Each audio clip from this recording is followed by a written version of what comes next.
اعوذ باللہ من الشیطان الرجیم بسم اللہ الرحمن الرحیم رب اشرح لی صدری ویسر لی امری واحلل عقدۃ من لسانی یفقہوا قولی۔ حیات الصحابہ رضی اللہ عنہم، حصہ اول، دعوت کا باب۔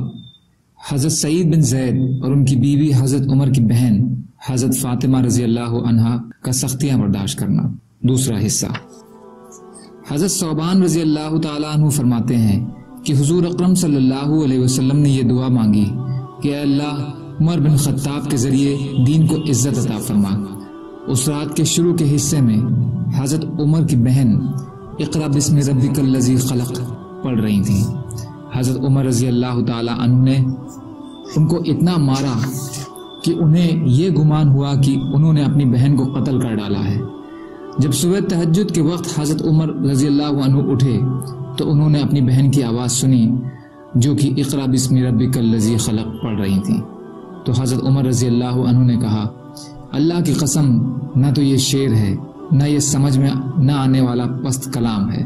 تو پھر وہ وہاں سے چل کر حضور صلی اللہ علیہ وسلم کی خدمت میں حاضر ہوئے۔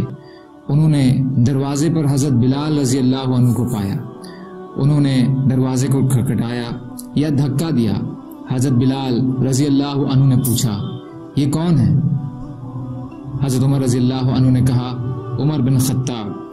حضرت بلال رضی اللہ عنہ نے کہا، ذرا ٹھہرو، میں تمہارے لیے اللہ کے رسول صلی اللہ علیہ وسلم سے اجازت لے لوں۔ بلال رضی اللہ عنہ نے عرض کیا، اے اللہ کے رسول صلی اللہ علیہ وسلم، عمر دروازے پر کھڑے ہیں۔ آپ نے فرمایا، اگر اللہ کا عمر کے ساتھ خیر کا ارادہ ہے تو وہ اسے دین میں داخل کر دیں گے۔ آپ نے حضرت بلال رضی اللہ عنہ سے کہا، دروازہ کھول دو۔ انہوں نے دروازہ کھول دیا۔ حضور صلی اللہ علیہ وسلم باہر تشریف لے آئے اور حضور صلی اللہ علیہ وسلم نے عمر رضی اللہ عنہ کو دونوں بازوؤں سے پکڑ کر زور سے ہلایا اور فرمایا، تم کیا چاہتے ہو؟ تم کس لیے آئے ہو؟ حضرت عمر رضی اللہ عنہ نے کہا، آپ کس چیز کی دعوت دیتے ہیں؟ وہ میرے سامنے پیش کریں۔ آپ نے فرمایا، تم اس بات کی گواہی دو کہ اللہ وحدہ لا شریک لہ کے سوا کوئی معبود نہیں اور محمد اس کے بندے اور رسول ہیں صلی اللہ علیہ وسلم۔ چنانچہ حضرت عمر رضی اللہ عنہ اسی جگہ مسلمان ہو گئے اور عرض کیا، اے اللہ کے رسول صلی اللہ علیہ وسلم، باہر تشریف لے چلیں۔ حیثمی حصہ 9 پیج نمبر 62 کی حدیث۔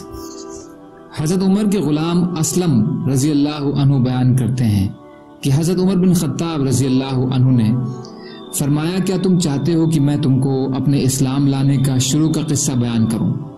ہم نے کہا، جی ہاں۔ انہوں نے فرمایا، میں لوگوں میں سب سے زیادہ حضور صلی اللہ علیہ وسلم پر سختی کرنے والا تھا۔ ایک بار میں سخت گرم دن میں مکہ کے ایک راستے پر چلا جا رہا تھا کہ مجھے قریش کے ایک آدمی نے دیکھ لیا اور اس نے مجھ سے پوچھا، اے خطاب کے بیٹے، کہاں جا رہے ہو؟ میں نے کہا، اس آدمی یعنی حضور صلی اللہ علیہ وسلم کے پاس قتل کی نیت سے جانے کا ارادہ ہے۔ اس نے کہا کہ محمد کی صلی اللہ علیہ وسلم کی یہ بات تو تمہارے گھر میں داخل ہو چکی ہے اور تم یہ کہہ رہے ہو؟ میں نے کہا، یہ کیسے؟ اس نے کہا، تمہاری بہن اس آدمی کے پاس جا چکی ہے اور ان کے دین میں داخل ہو چکی ہے۔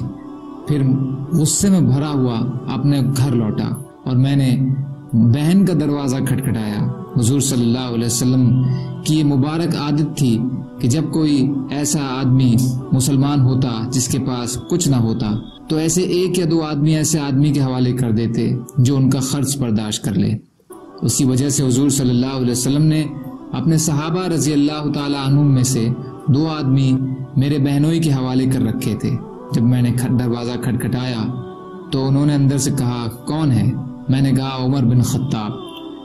وہ لوگ اپنے ہاتھ سے کتاب یعنی قرآن لیے ہوئے پڑھ رہے تھے۔ جب انہوں نے میری آواز سنی تو کھڑے ہو کر گھر میں چھپ گئے اور وہ صحیفہ وہیں رہ گیا۔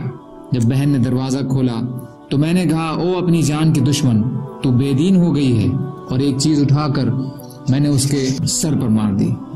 میری بہن رونے لگی اور کہا، اے خطاب کے بیٹے، جو تجھے کرنا ہے کر لے، میں تو مسلمان ہو چکی ہوں۔ پھر میں اندر گیا اور تخت پر بیٹھ گیا تو میں نے دیکھا کہ دروازے کے بیچ میں ایک صحیفہ پڑا ہوا ہے۔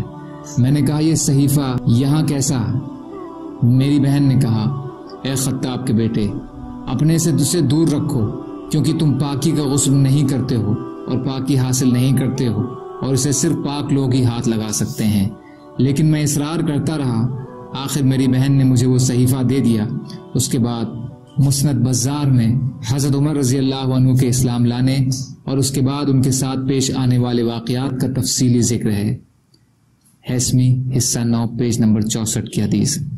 سبحان اللہ و بحمدہ، سبحانک اللہم و بحمدک، اشہد ان لا الہ الا انت، استغفرک و اتوب الیک۔ سبحان ربک رب العزت عما یصفون وسلام علی المرسلین والحمد للہ رب العالمین برحمتک یا ارحم الراحمین۔ لا الہ الا اللہ محمد رسول اللہ۔